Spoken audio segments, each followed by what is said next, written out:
was a cold winter's day in 1992 when I sat by the local train station waiting for my train to arrive. My destination was Manchester. The temperature was below freezing, but not a snowflake was in sight. I felt strange but couldn't explain why.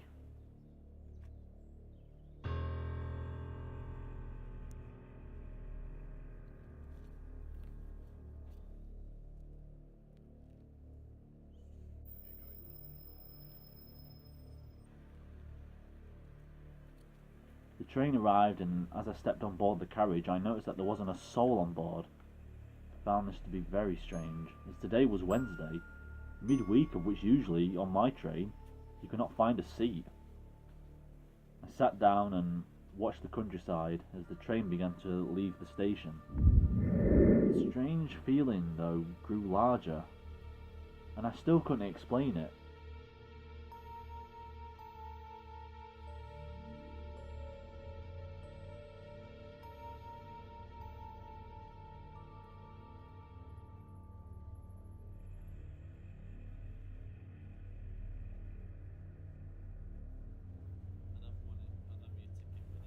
So, out of force of habit, and just to maybe put my mind at ease, I turned around to see if anybody was there, knowing fully there wasn't, until my surprise there was. We entered a tunnel and appeared a strange man wearing a black leather jacket staring at me. His eyes were piercing, fixated on me. I turned back around and assumed he was onto something. I then closed my eyes, opened them and looked again. He had gone, without a sound. I was severely creeped out by this point. I just decided to relax and enjoy the fact nobody was near me now. Or at least I think there wasn't. Nonetheless, I had a safe trip. Nothing else happened.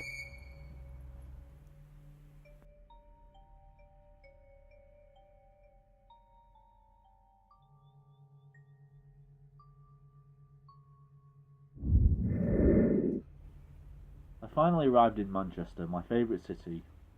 Luckily today I wasn't here for usual business, I was here for leisure. I like to wander around the city and visit local music shops.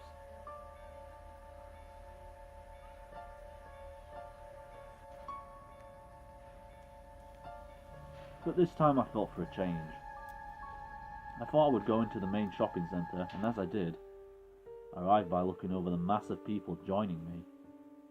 I was fully relaxed until I saw that man again, stood as still as a lamppost staring right at me, almost as if he knew I would be there. He then began to approach me, so I ran for it, as far as I could. I did not know this guy, I wanted him as far away from me as possible. I was walking down the alley toward my favourite music shop when I heard a noise. A musical sound. It sounded like a harmonica. Whoever was playing it seemed to be new to it, but it was certainly a harmonica. As I came closer, I realised who it was. It was at this point I decided it was time to go home.